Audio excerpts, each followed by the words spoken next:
Price the lord. ಯೇಸು ಕ್ರಿಸ್ತನ ಹೆಸರಿನಲ್ಲಿ ಜಯದ ವಾಕ್ಯ ಈ ಕಾರ್ಯಕ್ರಮಕ್ಕೆ ನಿಮ್ಮನ್ನು ಸ್ವಾಗತಿಸ್ತಾ ಇದ್ದೇನೆ. ಬನ್ನಿ, ಇವತ್ತಿನ ದಿನವು ಕರ್ತನಿಂದ ನೇಮಿಸಲ್ಪಟ್ಟಿದೆ. ಇದನ್ನು ನಾವು ಆನಂದ ಪಡೋಣ, ಸಂತೋಷ ಪಡೋಣ.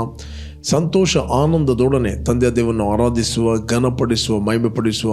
ಬನ್ನಿ, ನಾವು ಒಟ್ಟಾಗಿ ತಂದೆಯ ದೇವರನ್ನು ಈ ಮುಂಜಾನೆ ವೇಳೆಯಲ್ಲಿ ನಾವು ಆರಾಧಿಸುವ. ಓಕೆ, ಮತ್ತು ನಾವು ದೇವರ ವಾಕ್ಯವನ್ನು ಧ್ಯಾನ ಮಾಡುವ.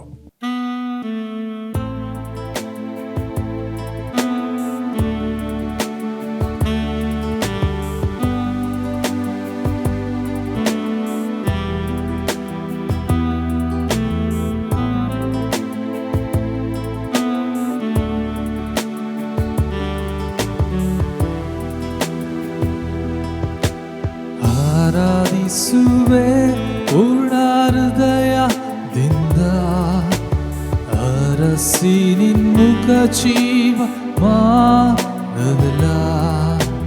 ಸೇವೆ ಮಾಡುವೆ ನೀನೆ ಸರ್ವವೆಂದು ಇದ್ದೇನೆ ಸ್ವಾಮಿ, ಇದ್ದೇನೆ ಸ್ವಾಮಿ. ನಾನು ಇದ್ದೇನೆ ಸ್ವಾಮಿ, ನಾನು ಇದ್ದೇನೆ ಸ್ವಾಮಿ. ನಾನು ನಿನಗಾಗಿಯೇ, ನಿನಗಾಗಿಯೇ. ನಾನು ನಿನಗಾಗಿಯೇ, ನಾನು ನಿನಗಾಗಿಯೇ, ನಾನು ನಿನಗಾಗಿಯೇ. ನೀ ನನ್ನ ಆಶ್ರಯವು, ನೀ ನನ್ನ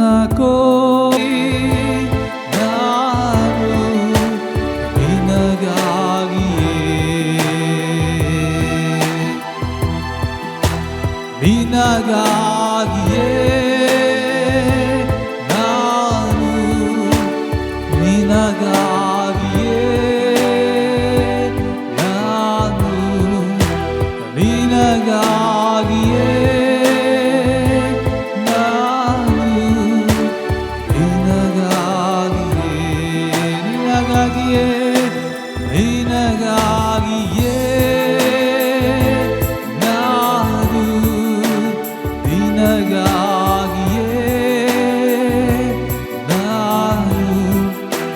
ನಿನಗಾಗಿಯೇ,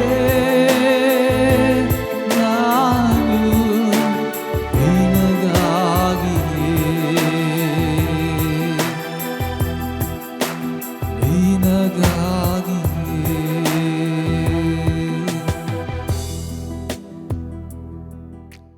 ಇವತ್ತು ಧ್ಯಾನಕ್ಕೆ ತೆಗೆದುಕೊಂಡಂತಹ ದೇವರ ವಾಕ್ಯದ ಭಾಗ ಜಾನೋಕ್ತಿ 3ನೇ ಅಧ್ಯಾಯ 21-22ನೇ ವಚನ. ಮಗನೇ, ಸುಜ್ಞಾನವನ್ನು ಬುದ್ಧಿಯನ್ನು ಭದ್ರವಾಗಿ ಇಟ್ಟುಕೋ, ನಿನ್ನ ದೃಷ್ಟಿಯು ಅವುಗಳ ಮೇಲೆ ತಪ್ಪದೇ ಇರಲಿ. ಅವು ನಿನಗೆ ಜೀವವು, ನಿನ್ನ ಕೊರಳಿಗೆ ಭೂಷಣವು ಆಗಿರುವವು. ಇಲ್ಲಿ ದೇವರ ವಾಕ್ಯ ಹೇಳ್ತದೆ, ಸೊಲೊಮೋನನು ಈ ಜಾನೋಕ್ತಿಯನ್ನು ಬರೆದಾತನು ಇಲ್ಲಿ ಹೇಳ್ತಾನೆ, ಮಗನೇ, ಸುಜ್ಞಾನವನ್ನು ಬುದ್ಧಿಯನ್ನು ಭದ್ರವಾಗಿ ಇಟ್ಟುಕೋ. ಸುಜ್ಞಾನ, ದ ನಾಲೆಜ್, ದ ಒಳ್ಳೆಯ ಜ್ಞಾನ. ಇಲ್ಲಿ ಮಾತಾಡುವಂಥದ್ದು ಸೊಲೊಮನ್. ಸುಜ್ಞಾನ ಅಂತ ಹೇಳಿದರೆ ಇಟ್ಸ್ ದ ರೆವಲೇಷನ್ ನಾಲೆಜ್. ಇದು ಇಂದ್ರಿಯಗಳ ಜ್ಞಾನ ಅಲ್ಲ, ಪ್ರಕಟಣ ಜ್ಞಾನ, ದೈವಿಕವಾದ ಜ್ಞಾನ, ದೇವರ ವಿಷಯವಾದ ಜ್ಞಾನ. ಓಕೆ, ಬುದ್ಧಿಯನ್ನು ಭದ್ರವಾಗಿ ಇಟ್ಟುಕೋ, ನಿನ್ನ ದೃಷ್ಟಿಯು ಅವುಗಳ ಮೇಲೆ ತಪ್ಪದೇ ಇರಲಿ ಅಥವಾ ಕೇಳ್ತೇವೆ. ದಟ್ ಮೀನ್ಸ್ ನೀನು ಸ್ವಾಭಾವಿಕ ಸಂಗತಿಗಳ ಮೇಲೆ ನಿನ್ನ ದೃಷ್ಟಿಯನ್ನು ಇಡದೆ ನಿನ್ನ ದೃಷ್ಟಿಯನ್ನು ನೀನು ದೇವರ ಮೇಲೆ ಇಡುವಂಥದ್ದು. Your focus must be in God. ನಿನ್ನ ದೃಷ್ಟಿ ಯಾವಾಗಲೂ ದೇವರ ಮೇಲೆ ಇರಬೇಕು. ನೀನು ಏನೇ ಮಾಡುತ್ತಿ, ಏನೇ ದೇವರಿಗೋಸ್ಕರ ಮಾಡುವುದಾದರೂ ನಿನ್ನ ದೃಷ್ಟಿ ದೇವರ ಮೇಲೆ ಇರಬೇಕು. ಈ ಸುಜ್ಞಾನ, ಫಾರ್ ಎಕ್ಸಾಂಪಲ್, ನಮ್ಮ ಮಕ್ಕಳಿಗೆ ನಾವು ಏನಾದರೂ ಕೊಡುವುದಾದರೆ ಅವರಿಗೆ ಮೊದಲು ನಾವು ಆ ಮಕ್ಕಳಿಗೆ ಹೇಳ್ತೇವೆ, ಇದು ನಿನಗೆ ದೇವರು ಕೊಟ್ಟದ್ದು, ದೇವರು ನಮ್ಮ ಮೂಲಕ ಕೊಟ್ಟದ್ದು.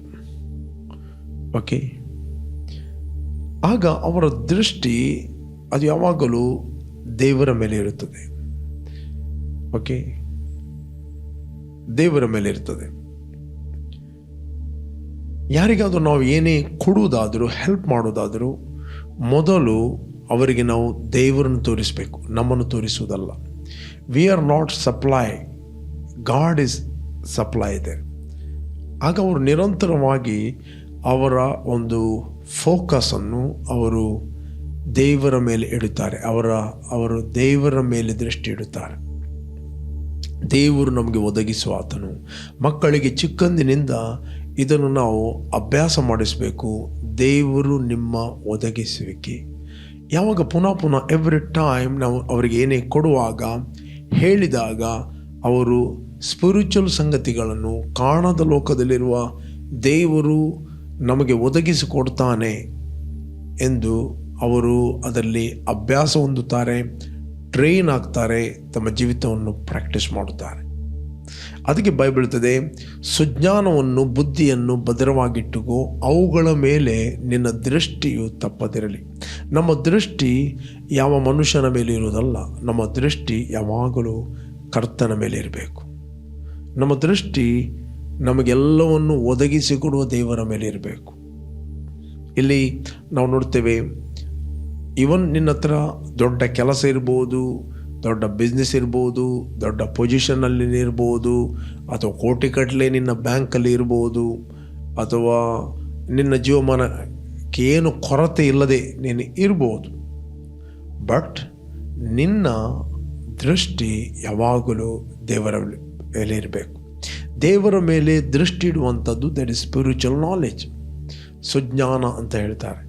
ನೀನು ಯಾವಾಗಲೂ ದೇವರನ್ನು ಆತುಕೊಳ್ಳುವಂಥದ್ದು. ಇವತ್ತು ನೀವೇನು ಆಗಿದೆ, ಆ ಜ್ಞಾನ ಬೇರೆ ಯಾರಲ್ಲ, ಆತನು ಕ್ರಿಸ್ತನಾಗಿದ್ದಾನೆ. ಇವತ್ತು ಹೊಸ ಒಡಂಬಡಿಕೆಯಲ್ಲಿ ಕ್ರಿಸ್ತ ನಮ್ಮ ಜ್ಞಾನವಾಗಿದ್ದಾನೆ, ಕ್ರಿಸ್ತ ನಮಗೆ ಜೀವವಾಗಿದ್ದಾನೆ. ಇವತ್ತು ನೀವು ಕ್ರಿಸ್ತನಲ್ಲಿ ಇದ್ದೀರಿ, ಕ್ರಿಸ್ತನಲ್ಲಿ ನೀವು ದೇವರ ಮಕ್ಕಳಾಗಿದ್ದೀರಿ. ನಮ್ಮ ಭರವಸೆ ಕ್ರಿಸ್ತನಲ್ಲಿ ಯಾವಾಗಲೂ ದೇವರ ಮೇಲೆ. ದೇವರ ಮೇಲೆ ನಿಮಗೆ ಭರವಸೆವಿಟ್ಟರೆ, ಆ ನಾಲೆಜ್ ನಿಮ್ಮಲ್ಲಿ ಇದ್ದರೆ, ಆ ಜ್ಞಾನ ನಿಮ್ಮಲ್ಲಿದ್ದರೆ, ನೀವೆಲ್ಲಿ ಕೆಲಸ ಮಾಡುವಾಗಲೂ ಕೂಡ ನಿಮ್ಮ ದೃಷ್ಟಿ ದೇವರ ಮೇಲೆ ಇರ್ತದೆ. ನಿಮ್ಮ ಯಜಮಾನರು ನೋಡಲಿ, ನೋಡದೆ ಇರಲಿ, ಅವರು ಅಪ್ರಿಷಿಯೇಟ್ ಮಾಡಲಿ, ಮಾಡದೆ ಇರಲಿ, ನಿನ್ನ ದೃಷ್ಟಿ ಯಾವಾಗಲೂ ದೇವರ ಮೇಲೆ ಇರ್ತದೆ. ದೇವರು ನನಗೆ ಒದಗಿಸುವ ಆತನು, ದೇವರು ನನಗೆ ಉದ್ಧಾರ ಮಾಡುವ ಆತನು, ದೇವರು ನನ್ನನ್ನು ಪ್ರಮೋಟ್ ಮಾಡುವ ಆತನು, ದೇವರು ನನ್ನನ್ನು ಮೇಲಕ್ಕೆ ತರುವ ಆತನು. ಯಾವಾಗಲೂ ನೀನು ದೇವರಿಗೋಸ್ಕರ ಮಾಡುತ್ತಿ. ಒಂದು ಸಭೆಗೆ ನೀನು ಹೋಗ್ತಿ, ಸಭೆಯಲ್ಲಿ ಒಂದು ಸಣ್ಣ ಕೆಲಸವನ್ನಾದರೂ ನೀನು ಮಾಡುವಾಗ ದೇವರು ನೋಡ್ತಾನೆ ಅಂತ ಹೇಳಿಕೊಂಡು ನೀನು ಮಾಡುವಾಗ, ದೇವರಿಗೋಸ್ಕರ ನೀನು ಏನು ಮಾಡಿದ್ದಿ, ದೇವರು ಅದಕ್ಕೆ ಪ್ರತಿಫಲ ಕೊಟ್ಟೇ ಕೊಡ್ತಾನೆ. ಓಕೆ, ಎನಿಥಿಂಗ್ ನಿನ್ನ ಹತ್ರ, ಇಲ್ಲಿ ಬೈಬಲ್ ಹೇಳ್ತದೆ, ಭೂಲೋಕದಲ್ಲಿ ಐಶ್ವರ್ಯವುಳ್ಳವರು ಅಸ್ಥಿರವಾದ ಐಶ್ವರ್ಯ ಮೇಲೆ ನಂಬಿಕೆ ಇಡದೆ ನಮ್ಮ ಅನುಭವಗೋಸ್ಕರ ಎಲ್ಲವನ್ನು ಹೇರಳವಾಗಿ ದಯಪಾಲಿಸುವ ದೇವರ ಮೇಲೆ ನಿರೀಕ್ಷೆ ಇಡಬೇಕೆಂದು ಬೋಧಿಸು ಅಂತ ಹೇಳ್ತಾರೆ. ಇದು ಜ್ಞಾನವಾಗಿದೆ, ಸ್ಪಿರಿಚುವಲ್ ನಾಲೆಜ್. ಸ್ಪಿರಿಚುವಲ್ ವರ್ಲ್ಡನ್ನು ನಾವು ಕಮ್ಯುನಿಕೇಟ್ ಮಾಡುವಂಥದ್ದು ಥ್ರೂ ದ ವರ್ಡ್. ವಾಕ್ಯದ ಮೂಲಕ ನಾವು ಕಾಣದ ಲೋಕವನ್ನು ಸಂಪರ್ಕ ಮಾಡುತ್ತೇವೆ. ಅದು ವಾಕ್ಯ ಎಂಬುವಂಥದ್ದು ನಿಮಗೆ ಸ್ಕ್ರಿಪ್ಚರ್ ನಾಲೆಜ್ ಅಂದರೆ ಜ್ಞಾನ ಇರ್ಬೋದು ಬರೆದ ವಾಕ್ಯದ ಮೇಲೆ. ಬಟ್ ಯಾವಾಗ ನೀವು ಪ್ರಕಟಣೆಯನ್ನು ಹೊಂದುತ್ತೀರಿ, ಆ ವಾಕ್ಯ ಎಂಬ ಕನ್ನಡಿಯಿಂದ ನೀವು ನೋಡ್ತೀರಿ, ನಿಮ್ಮನ್ನು ನೋಡ್ತೀರಿ. ಇಲ್ಲಿ ಬರೆಯಲ್ಪಟ್ಟಿದೆ, ತಿಮೋತಿಗೆ ಬರೆದ 1 ತಿಮೋತಿ 6ನೇ ಅಧ್ಯಾಯದಲ್ಲಿ 17ನೇ ವಚನ, ಇಹಲೋಕ ವಿಷಯದಲ್ಲಿ ಐಶ್ವರ್ಯವುಳ್ಳವರು ಅಹಂಕಾರಿಗಳಾಗಿರದೆ ಅಸ್ಥಿರವಾದ ಐಶ್ವರ್ಯದ ಮೇಲೆ ನಿರೀಕ್ಷೆಯನ್ನಿಡದೆ ನಮ್ಮ ಅನುಭವಗೋಸ್ಕರ ನಮಗೆ ಎಲ್ಲವನ್ನು ಹೇರಳವಾಗಿ ದಯಪಾಲಿಸುವ ದೇವರ ಮೇಲೆ ನಿರೀಕ್ಷೆ ಇಡಬೇಕೆಂತಲೂ. ಓಕೆ, ಇಹಲೋಕ ವಿಷಯದಲ್ಲಿ ಐಶ್ವರ್ಯವುಳ್ಳವರು ಅಹಂಕಾರಿಗಳಾಗಿರದೆ. ಏನು ಮಾಡ್ತದೆ? ಆತ್ಮಿಕ ಜ್ಞಾನ ನಮ್ಮನ್ನು ದೀನತೆಯಲ್ಲಿ ನಡೆಸ್ತದೆ. ಓಕೆ, ಆತ್ಮಿಕ ಜ್ಞಾನ ನಮ್ಮನ್ನು ದೀನತೆಯಲ್ಲಿ ನಡೆಸ್ತದೆ. ಬಟ್ ನಮ್ಮ ಕೈಯಲ್ಲಿ ಏನಿದೆ, ಎಷ್ಟೇ ಹಣ ಇರಲಿ, ಎಂಥದ್ದು ಪೊಸಿಷನ್ ಇರಲಿ, ನಮಗೆ ಕೊಟ್ಟ ಆತನು ದೇವರು, ಇದುವರೆಗೆ ಕೊಟ್ಟ ಆತನು ದೇವರು, ಮುಂದೆ ಕೊಡುವ ಆತನು ಆತನೇ ಎಂಬ ಗ್ರಹಿಕೆ ನಮ್ಮ ಒಳಗೆ ಯಾವಾಗಲೂ ಇರ್ತದೆ. ಅದಕ್ಕೆ ಸುಜ್ಞಾನವನ್ನು, ಬುದ್ಧಿಯನ್ನು ಭದ್ರವಾಗಿ ಇಟ್ಟುಕೋ, ಅವುಗಳ ಮೇಲೆ ನಿನ್ನ ದೃಷ್ಟಿ ತಪ್ಪದಿರಲಿದೆ. ಯಾವಾಗೂ ನಿನ್ನ ದೃಷ್ಟಿ ದೇವರ ಮೇಲೆ ತಪ್ಪದಿರಲಿ. ದೇವರು, ದಾಸನ ಕಣ್ಣುಗಳು ಯಜಮಾನನ ನೋಡುವಂತೆ ದೇವರೇ ನಮ್ಮ ಕಣ್ಣುಗಳು ಯಾವಾಗಲೂ ನಿನ್ನನ್ನೇ ನೋಡ್ತಾ ಇವೆ. ಯಾವಾಗಲೂ ನಮ್ಮ ಕಣ್ಣುಗಳು ದೇವರ ಮೇಲೆ ಇಡಬೇಕು. ಇಲ್ಲಿ ಅಪೊಸ್ತಲ ಪೌಲ ಹೇಳ್ತಾನೆ, ಇಹಲೋಕ ವಿಷಯದಲ್ಲಿ ಐಶ್ವರ್ಯವುಳ್ಳವರು, ನೀವು ಅಸ್ಥಿರವಾದ ಐಶ್ವರ್ಯದ ಮೇಲೆ, ನಿಮ್ಮ ಪೋಸ್ಟಿನ ಮೇಲೆ, ನಿಮ್ಮ ಪೊಸಿಷನ್ನ ಮೇಲೆ, ನಿಮ್ಮ ಬಿಸ್ನೆಸ್ನ ಮೇಲೆ, ಬಿಸ್ನೆಸ್ ಬೂಮ್ ಆಗಿ ನಡೆಯಬಹುದು, ನೋ ಪ್ರಾಬ್ಲಮ್.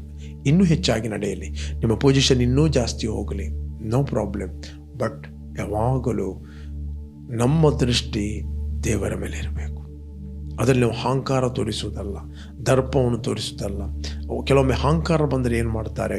ಇನ್ನೊಬ್ಬರನ್ನು ಕೆಳಗೆ ಹಾಕ್ತಾರೆ, ಇನ್ನೊಬ್ಬರನ್ನು ದೊಬ್ತಾರೆ. ಯಾವಾಗ ಇನ್ನೊಬ್ಬರು ನಾವು ಕೆಳಗೆ ಹಾಕ್ತೇವೆ, ಇನ್ನೊಬ್ಬರು ನಾವು ಗೇಲಿ ಮಾಡ್ತೇವೆ, ಇನ್ನೊಬ್ಬರಿಗೆ ತಮಾಷೆ ಮಾಡ್ತೇವೆ, ನಮಗೆ ಪೊಸಿಷನ್ ಬಂದಾಗ ಆ ಪೊಸಿಷನನ್ನು ದುರುಪಯೋಗ ಮಾಡ್ತೇವೆ, ಅಥವಾ ನಿನ್ನಲ್ಲಿರುವ ಹಣವನ್ನು ನೀನು ದುರುಪಯೋಗ ಮಾಡ್ತಿ, ನಿನಗೆ ಕೊಟ್ಟಂಥ ಜವಾಬ್ದಾರಿಯನ್ನು ಮಿಸ್ಯೂಸ್ ಮಾಡ್ತಿ, ನೀನು ಅದನ್ನು ಕಳ್ಕೊಳ್ಳುವ ಚಾನ್ಸ್ ಇರ್ತದೆ. ನೆಕ್ಸ್ಟ್ ನಿನಗೆ ಬರುವಂಥದ್ದು ಬ್ಲೈಂಡ್ನೆಸ್, ಆತ್ಮಿಕ ಕತ್ತಲೆ. ಕೆಲವೊಮ್ಮೆ ದೇವರು ನಿನಗೆ ಅನೇಕ ಜನರನ್ನು ಕೊಟ್ಟಿದ್ದಾನೆ. You cannot use them your wrong advantage. ನಿನ್ನ ತಪ್ಪಾದ ಒಂದು ವ್ಯವಹಾರಗೋಸ್ಕರ ನೀನು ಯೂಸ್ ಮಾಡಲಿಕ್ಕೆ ಆಗೋದಿಲ್ಲ. ಬಟ್ ದೇವರು ನಿನಗೆ ಅನೇಕ ಜನರನ್ನು ಕೊಟ್ಟಿದ್ದಾನೆ. You must be always thankful God. You cannot, ನೀನು ಯಾವತ್ತು ಮೇರೆಯನ್ನು ದಾಟಿ ಹೋಗಲಿಕ್ಕೆ ಆಗೋದಿಲ್ಲ. ಅಪೊಸ್ತಲ ಪೌಲ ಹೇಳ್ತಾನೆ, ನಾವು ಮೇರೆಯನ್ನು ದಾಟುವವರಲ್ಲ, ದಡವನ್ನು ಮೀರುವವರಲ್ಲ. ಒಂದು ಸಮುದ್ರ ದಡವನ್ನು ಮೀರಿದರೆ ಏನಾಗ್ತದೆ ಅಂತ ಹೇಳಿದರೆ, ಅನೇಕ ಜನರು ಪ್ರಾಣ ಹೋಗ್ತದೆ. ಸುನಾಮಿ ಬರುವಾಗ ಅದು ದಡ ಮೀರಿತ್ತು. ದಡ ಮೀರಿದಾಗ ಅನೇಕ ನಷ್ಟಗಳು ಉಂಟಾದವು, ಅನೇಕರ ಪ್ರಾಣ ಹೋಯಿತು. ಓಕೆ, ನಾವು ದಡವನ್ನು ಮೀರಲಿಕ್ಕೆ ಆಗುವುದಿಲ್ಲ. ಅಲ್ಲಿ ಯಾಕೋಬನು ತನ್ನ ಮಕ್ಕಳಿಗೆ ಆಶೀರ್ವಾದ ಮಾಡುವಾಗ ದೊಡ್ಡ ಮಗನಿಗೆ ಹೇಳ್ತಾನೆ, ರೂಬೇನನಿಗೆ, ಅವನಿಗೆ ಹೇಳ್ತಾನೆ, ದಡವನ್ನು ಮೀರಿದಂಥ ನಿನ್ನನ್ನು. ಒಂದು ವಚನ ಬೇಕಾದರೆ ನಾನು ಓದ್ತೇನೆ, I will read for you. ನಿಮಗೆ ಆದಿಕಾಂಡದಲ್ಲಿ ನಾನು ಓದ್ತೇನೆ. ಆದಿಕಾಂಡ 49ನೇ ಅಧ್ಯಾಯ 3ನೇ ವಚನ. ರೂಬೇನನೇ, ನೀನು ನನ್ನ ಚೊಚ್ಚಲ ಮಗನು, ನನ್ನ ಚೈತನ್ಯ ಸ್ವರೂಪನು, ನನ್ನ ವೀರ್ಯಕ್ಕೆ ಪ್ರಥಮ ಫಲವು, ಗೌರವದಲ್ಲಿಯೂ ಅಧಿಕಾರದಲ್ಲಿಯೂ ಪ್ರಮುಖನು ಆಗಿದ್ದಿ. 4ನೇ ವಚನ ಇದೆ, ಆದರೂ ದಡವನ್ನು ಮೀರಿದ ಪ್ರವಾಹದಂತಿರುವ ನೀನು ಇನ್ನು ಪ್ರಮುಖನ ಸ್ಥಾನದಲ್ಲಿ ಇರುವುದಿಲ್ಲ. ನಿನ್ನ ತಂದೆಯ ಹಾಸಿಗೆಯನ್ನು ಹತ್ತಿ ಅದನ್ನು ಹೊಲೆ ಮಾಡಿದೆಯಲ್ಲ. ಇವನು ನನ್ನ ಮಂಚವನ್ನು ಹತ್ತಿದನು. ಅವನೇನು ಮಾಡ್ತಾನೆ?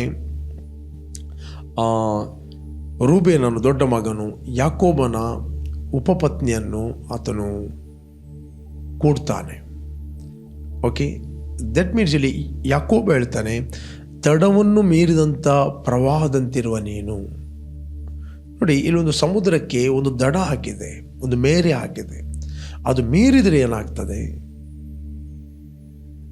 ನಷ್ಟಗಳುಂಟಾಗುತ್ತವೆ. ಅದೇ ರೀತಿ ನಮ್ಮ ಜೀವಿತದಲ್ಲಿ ನಾವು ದಡವನ್ನು ಮೀರಲಿಕ್ಕೆ ಆಗುವುದಿಲ್ಲ. ದೇವರು ನಮಗೆ ಒಂದು ದಡ ಇಟ್ಟಿದ್ದಾನೆ, ಒಂದು ಮೇರೆ ಇಟ್ಟಿದ್ದಾನೆ. ಆ ಮೇರೆಯನ್ನು ದಾಟಿ ನಾವು ಹೋಗಲಿಕ್ಕೆ ಆಗುವುದಿಲ್ಲ. ಹೋದರೆ ಅನೇಕ ಕಷ್ಟ ನಷ್ಟಗಳುಂಟಾಗ್ತವೆ. ಈ ಮೇರೆಯನ್ನು ದಾಟದಂತೆ ನಮಗೆ ಹೆಲ್ಪ್ ಮಾಡುವಂಥದ್ದೇ ಸುಜ್ಞಾನ. ನೀನೊಂದು ಸಭೆಯಲ್ಲಿದ್ದಿ, ಸಭೆಯಲ್ಲಿ ಇರುವಾಗ ಅಲ್ಲಿ ಒಬ್ಬ ಸಭಾ ಪಾಲಕ ಇರ್ತಾನೆ. ಅವನಿಗೆ ಅಧೀನ ಆಗಿರುವಂಥದ್ದೇ, ಅವನ ಅಂಡರಲ್ಲಿ, ಅವನ ಕೆಳಗೆ ಇರುವಂಥ, ಕೈ ಕೆಳಗೆ ಇರುವಂಥದ್ದೇ ಸುಜ್ಞಾನ. ಬಟ್ ಪ್ರೈಡ್ ಬಂತು ಅಂತ ಹೇಳಿದರೆ ನೀನು ಅವರ ಮಾತನ್ನು ಕೇಳುವುದಿಲ್ಲ. ನೀನು ಅಧೀನ ಆಗಲಿಕ್ಕೆ ಆಗುವುದಿಲ್ಲ. ನೀನು ಅಲ್ಲಿಂದ ಮೇಲೆ ಹೋಗಲಿಕ್ಕೆ ನೋಡ್ತೀನಿ ನಿನ್ನಷ್ಟಕ್ಕೆ. ಎಲ್ಲಿ ಒಬ್ಬ ವ್ಯಕ್ತಿ ಒಂದು ಕೈಯ ಕೆಳಗೆ ಬರುವುದಿಲ್ಲೋ ಅವನು ಅಲ್ಲಿಂದ ಮೇಲೆ ಹೋಗಲಿಕ್ಕೆ ಆಗುವುದಿಲ್ಲ. ಅದು ಅವನ ಬೀಳುವಿಕೆಯ ಮೊದಲ ಹಂತ ಸ್ಪಿರಿಚುವಲಿ. ಬೇಬೆ ನ್ಯಾಚುರಲಿ ಅವನು ದೊಡ್ಡ ವ್ಯಕ್ತಿಯಾಗಿ ಕಾಣಬಹುದು, ಬಟ್ ಈಗೋ ಪ್ರೈಡ್ಗಳು ತುಂಬಿಕೊಂಡು ಅವನ ಆತ್ಮಿಕ ಮನುಷ್ಯನನ್ನು ಕುರುಡು ಮಾಡಿ ಮಂಕು ಮಾಡಲ್ಪಟ್ಟಿದೆ. ಅವನು ದೊಡ್ಡ ಮಾತಾಳಿ ಆಗಿರ್ಬೋದು, but spiritually he was blind. Spiritually ಅವನ ಕಣ್ಣುಗಳು ನ್ಯಾಚುರಲಿ ಹೇಗೆ ಕುಯುಕ್ತಿಗಳನ್ನು ನೆರವೇರಿಸಿ ಹೇಗೆ ನಾನು ಮೇಲೆ ಬರುವುದು ಅಂತ ನೋಡ್ತಾನೆ. ಅದಕ್ಕೆ ಬೈಬಲ್ ಹೇಳುತ್ತೆ, ಕುಯುಕ್ತಿಗಳನ್ನು ನೆರವೇರಿಸಿಕೊಂಡು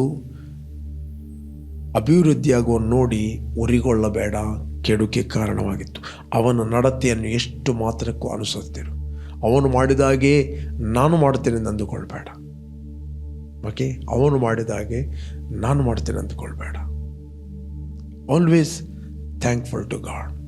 ನಿನ್ನ ಜೀವಿತದಲ್ಲಿ ಅನೇಕರು ದೇವರು ಕೊಡ್ಬೋದು, ಬಟ್ ಅವರಿಗೋಸ್ಕರ ದೇವರಿಗೆ ಸ್ತೋತ್ರ ಮಾಡು, ಅವರಿಗೋಸ್ಕರ ದೇವರಿಗೆ ಮಹಿಮೆ ಪಡಿಸು. ದೇವರು ನಿನಗೆ ಒಳ್ಳೆಯ ಬಿಸ್ನೆಸ್ ಕೊಟ್ಟಿರ್ಬೋದು ಅಥವಾ ಒಳ್ಳೆಯ ಸೇವೆ ಕೊಟ್ಟಿರ್ಬೋದು, ಬಟ್ ನಿನಗೆ ಕೊಟ್ಟ ಜವಾಬ್ದಾರಿಯನ್ನು, ನಿನಗೆ ಕೊಟ್ಟ ಕೆಲಸವನ್ನು ಬಹಳ ಜಾಗರೂಕತೆಯಿಂದ ಮಾಡುವಂಥದ್ದೇ ಸುಜ್ಞಾನ. ಅದಕ್ಕೆ ಬೈಬಲ್ ಹೇಳ್ತದೆ, ಸುಜ್ಞಾನವನ್ನು, ಬುದ್ಧಿಯನ್ನು ಭದ್ರವಾಗಿಟ್ಟುಕೋ, ಅವುಗಳ ಮೇಲೆ ನಿನ್ನ ದೃಷ್ಟಿಯು ತಪ್ಪದಿರಲಿ. ಅವೇ ನಿನಗೆ ನೆಕ್ಸ್ಟ್ ಹೇಳ್ತೆ, ಅವೇ ನಿನಗೆ ಜೀವವು, ಕೊರಳಿಗೆ ಆಹಾರವು. ಅದೇ ನಿನಗೆ ಜೀವವು. Life, that means you will be protected. Life you will be in health. ನೀನು ಆರೋಗ್ಯದಲ್ಲಿ ನಡೆಯುತ್ತೆ. ಅಲ್ಲಿ ಮುಂದೆ ನಾನು ನಿಮಗೋಸ್ಕರ ಓದ್ತೇನೆ. ಏನು ಈ ಎರಡು ಸಂಗತಿಗಳು ಭದ್ರವಾಗಿಟ್ಟಾಗ, ಜ್ಞಾನವನ್ನು ಬುದ್ಧಿಯನ್ನು ಭದ್ರವಾಗಿಟ್ಟಾಗ ಏನು ಆಗ್ತದೆ? ಅವನು ನಿನಗೆ ಜೀವವು, ಕೊರಳಿಗೆ ಭೂಷಣವು ಆಗಿರು. ಅದು ನಿನಗೆ ಲೈಫ್, ಅದು ನಿನಗೆ ಜೀವ. ಓಕೆ, ಅದು ಮತ್ತು ಕೊರಳಿಗೆ ಭೂಷಣ ಅಂತ ಹೇಳಿದರೆ ಯು ವಿಲ್ ಬಿ ಹಾನರ್ಡ್. ಯಾಕಂದರೆ ದೇವರು ಅನೇಕ ಹೃದಯದಲ್ಲಿ ನಿನಗೆ ಹಾನರ್ ಮಾಡ್ತಾನೆ. ನೀನು ಎಲ್ಲಿ ಹೋದರೆ ನಿನಗೆ ಕೊರಳಿಗೆ ಒಂದು ಸನ್ಮಾನ ಬರ್ತದೆ. ಓಕೆ, ಕೊರಳಿಗೆ ಭೂಷಣ ಅಂತ ಹೇಳಿದರೆ ನಿನಗೆ ಸನ್ಮಾನ ಬರುವಂಥದ್ದು. 23ನೇ ವಚನ ಹೇಳುತ್ತೆ, ಆಗ ನೀನು ಎಡವದೆ ನಿನ್ನ ಮಾರ್ಗದಲ್ಲಿ ನಿರ್ಭಯವಾಗಿ ನಡೆಯುತ್ತಿ. ನಿನಗೊಂದು ದೇವರು ಮಾರ್ಗ ಇಟ್ಟಿದ್ದಾನೆ, ದೇವರು ನಿನಗೊಂದು ರೋಡ್ ಇಟ್ಟಿದ್ದಾನೆ. ನೀನು ಎಲ್ಲಿ ಕೂಡ ಎಡವಿ ಬೀಳುವುದಿಲ್ಲ. ವಕ್ರ ಬುದ್ಧಿಯುಳ್ಳವನ ಮಾರ್ಗದಲ್ಲಿ ಕಲ್ಲುಗಳು ಮತ್ತು ಉರುಳುಗಳು ಇದ್ದೇ ಇರುವು. ಅವನು ಎಡವಿ ಬೀಳ್ತಾನೆ. ಅವನ ಮಾರ್ಗದಲ್ಲಿ ಯಾವಾಗಲೂ ಕಲ್ಲು ಏನು ಮಾಡ್ತದೆ? ನೋವು ಕೊಡ್ತದೆ. ಉರುಳು ಏನು ಮಾಡ್ತದೆ? ಅವನನ್ನು ಬೀಳಿಸ್ತದೆ, ಅವನನ್ನು ಹಿಡಿಯುತ್ತದೆ, ಅವನು ಮುಂದೆ ಹೋಗದೆ ಕಟ್ಟಿ ಹಾಕ್ತದೆ. ಓಕೆ, ಉರುಳು ಅವನ ಲೈಫಲ್ಲಿ ಮುಂದೆ ಹೋಗಲಿಕ್ಕೆ ಆಗುವುದಿಲ್ಲ. ಅವನು ಓಡಿದಾಗೆ ಕಾಣ್ತಾನೆ, ಬಟ್ ಅವನು ಅಲ್ಲೇ ಇರ್ತಾನೆ. ಓಕೆ, ಬಹಳ ಆ್ಯಕ್ಟಿವ್ ಆಗಿ ಕಾಣ್ತಾನೆ, ಬಟ್ ಅಲ್ಲೇ ಇರ್ತಾನೆ. ನೀವು ನೋಡಿದ್ದೀರ, ಒಂದು ಕೋಳಿ ಉರುಳಿಗೆ ಬಿದ್ದರೆ ಅದು ಪಟ ಆಚೆ ಓಡುತ್ತದೆ. ಅದು ಓಡಿದಾಗೆ ಮಾತ್ರ ಕಾಣ್ತದೆ, ಬಟ್ ಅದಕ್ಕೆ ಜಾಸ್ತಿ ಓಡಲಿಕ್ಕೆ ಆಗೋದಿಲ್ಲ. ಅದು ಅಲ್ಲೇ ಇರ್ತದೆ. ಯಾಕೆ? ಸ್ಟ್ರಗಲ್ ಆಗ್ತದೆ. ನಿನ್ನ ಲೈಫಲ್ಲಿ ಉರುಳು ಅಂತ ಹೇಳಿದ್ರೆ ಸ್ಟ್ರಗಲ್, ಪ್ರಯಾಸಗಳು, ಏನು ಮಾಡಲಿಕ್ಕೆ ಆಗುವುದಿಲ್ಲ. ಆಗ ನೀನು ಎಡವದೆ ನಿನ್ನ ಮಾರ್ಗದಲ್ಲಿ ನಿರ್ಭಯವಾಗಿ ನಡೆಯುವಿ. ನೀನು ಮಲಗುವಾಗ ಹೆದರಿಕೆ ಇರುವುದಿಲ್ಲ, ಮಲಗಿದ ಮೇಲೆ ಸುಖವಾಗಿ ನಿದ್ರೆ ಮಾಡುವಿ. ನೆಕ್ಸ್ಟ್, ನೀನು ಮಲಗುವಾಗ ನಿನಗೆ ಹೆದರಿಕೆ ಆಗುವುದಿಲ್ಲ, ನೀನು ಮಲಗುವಾಗ ಸುಖವಾಗಿ ನಿದ್ದೆ ಮಾಡುವಿ. ಇವತ್ತೆಷ್ಟೋ ಮಂದಿಗೆ ನಿದ್ರೆ ಮಾಡುವಾಗ ಭಯ, ಏನಾಗ್ತದೆ ಏನೋ, ಹೀಗೆ ನೋಡುವಾಗ ಏನೋ ಆಕಾಶ ಬಿದ್ದ ಹಾಗೆ, ಏನೋ ಒಂದು ಮೇಲಿನಿಂದ ವಸ್ತು ಬಿದ್ದ ಹಾಗೆ, ಏನೋ ಒಂದು ರೀತಿಯ ಭಯ. ಮಲಗಿದಾಗೆ ನಿದ್ರೆ ಬರುವುದಿಲ್ಲ.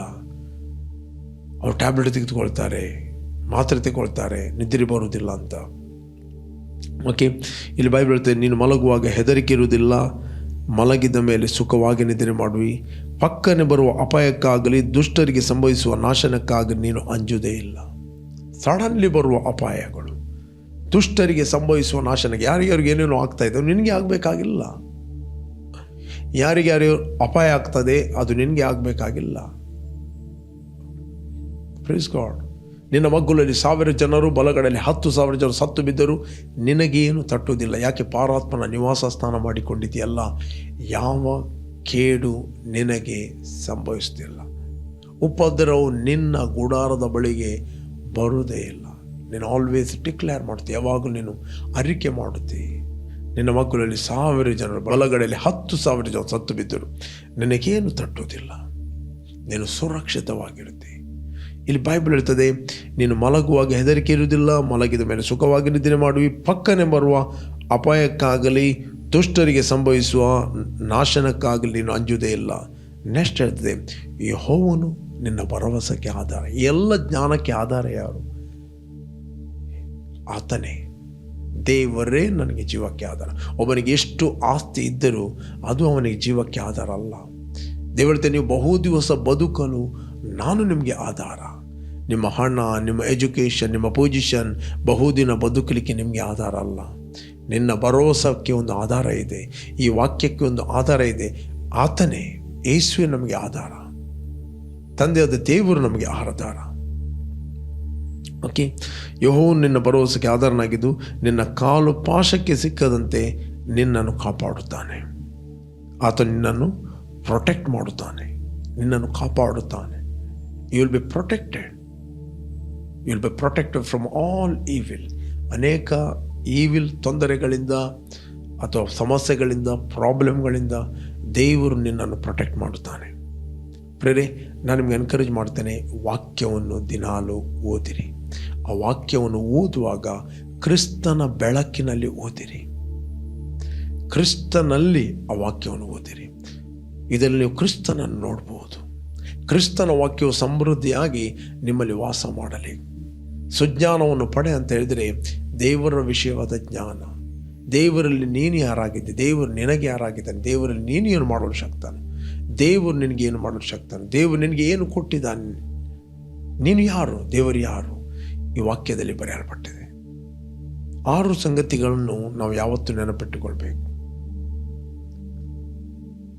ದೇವರು ಯಾರಾಗಿದ್ದಾನೆ, ದೇವರಲ್ಲಿ ಏನಿದೆ, ದೇವರು ಏನು ಮಾಡಲು ಶಕ್ತಾನೆ, ನಾನು ಯಾರು, ನನ್ನಲ್ಲಿ ಏನಿದೆ, ನಾನು ಏನು ಮಾಡಲು ಶಕ್ತಾನೆ. ಈ ನಾಲೆಜ್, ಈ ಜ್ಞಾನವನ್ನು ಕೊಡುವಂಥದ್ದು ದೇವರ ವಾಕ್ಯ. ಈ ವಾಕ್ಯ ನಿಮಗೆ ಅಪ್ಲೈ ಮಾಡಿ ಓದಬೇಕು. ಒಂದು ರಿಲೇಷನ್ಶಿಪ್ಪಲ್ಲಿ ಓದಬೇಕು, ಒಂದು ಸಂಬಂಧದಲ್ಲಿ ನೀವು ಓದಬೇಕು.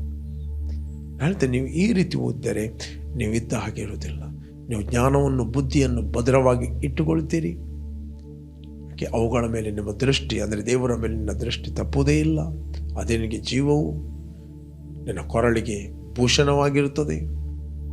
ನೀನು ಮಲಗಿರುವಾಗ ನೀನು ನಿರ್ಭಯವಾಗಿರುತ್ತಿ, ಸುಖವಾಗಿ ನಿದ್ದೆ ಮಾಡುತ್ತಿ. ಬೈಬಲ್ ಹೇಳ್ತದೆ, ಪಕ್ಕನೆ ಬರುವ ಅಪಾಯಕ್ಕಾಗಲಿ ದುಷ್ಟರಿಗೆ ಸಂಭವಿಸುವ ನಾಶನಕ್ಕಾಗಲಿ ನೀನು ಅಂಜುವುದೇ ಇಲ್ಲ. ಯೆಹೋವ ನಿನ್ನ ಭರವಸೆಗೆ ಆದರೂ ನಿನ್ನ ಕಾಲು ಪಾಶಕ್ಕೆ ಬೀಳದಂತೆ ಆತನು ತಪ್ಪಿಸಿ ಕಾಪಾಡುತ್ತಾನೆ. ಪ್ರೇರೆ, ಯಾರು ನೀವು ಫಸ್ಟ್ ಟೈಮ್ ವೀಕ್ಷಿಸ್ತಾ ಇದ್ದೀರಿ, ಇಷ್ಟವರೆಗೆ ಯೇಸುವನ್ನು ರಕ್ಷಕನು, ಒಡೆಯನೆಂದು ಅಂಗೀಕಾರ ಮಾಡದಿದ್ದರೆ ಇದು ನಿಮ್ಮ ಸಮಯ. ನಿಮ್ಮ ಹೃದಯದಲ್ಲಿ ಯೇಸುವನ್ನು ಕರೆಯಿರಿ. Will pray for you. ಭೂಮಿ ಆಕಾಶಗಳನ್ನು ಉಂಟು ಮಾಡಿದ ಸರ್ವಶಕ್ತನಾದ ತಂದೆ, ಯೇಸುವಿನ ನಾಮದಲ್ಲಿ ನಾವು ನಿನ್ನ ಸನ್ನಿಧಾನದಲ್ಲಿದ್ದೇವೆ. ಯೇಸುವೆ, ನೀನು ಸುರಿಸಿದ ರಕ್ತದ ಮೂಲಕ ನಮ್ಮ ಅಪರಾಧಗಳು ಪರಿಹಾರವಾಗಿ ನಮಗೆ ಬಿಡುಗಡೆ ಆಯಿತು. ನಾವು ಮರಣದಿಂದ ಪಾರಾಗಿ ಕ್ರಿಸ್ತನ ಜೀವಕ್ಕೆ ಸೇರಿದ್ದೇವೆ. ಇವತ್ತು ವಾಕ್ಯದ ಮೂಲಕ ತಂದೆ ನಮ್ಮ ಹತ್ರ ಮಾತಾಡಿದೆ. ಸುಜ್ಞಾನವನ್ನು, ಬುದ್ಧಿಯನ್ನು ಭದ್ರವಾಗಿ ಇಟ್ಟುಕೋ. ಕ್ರಿಸ್ತನ ವಾಕ್ಯವು ನಮ್ಮಲ್ಲಿ ಸಮೃದ್ಧಿಯಾಗಿ ತುಂಬಲ್ಪಟ್ಟಿದೆ. ಸಕಲ ಜ್ಞಾನದಿಂದ ಕೂಡಿದವರಾಗಿ ನಾವೊಬ್ಬರಿಗೊಬ್ಬರು ಬುದ್ಧಿ ಹೇಳುವವರಾಗಿದ್ದೇವೆ, ಉಪದೇಶ ಮಾಡುವವರಾಗಿದ್ದೇವೆ. ನಿನ್ನ ವಾಕ್ಯವು ನಮಗೆ ಜೀವ, ನಮ್ಮ ಕೊರಳಿಗೆ ಭೂಷಣವಾಗಿದೆ. ನಾವು ಎಲ್ಲಿ ಕೂಡ ಎಡವದೆ ನಮ್ಮ ಮಾರ್ಗದಲ್ಲಿ ನಾವು ನಿರ್ಭಯವಾಗಿ ನಡೆಯುವವರಾಗಿದ್ದೇವೆ. Thank you Father, thank you father.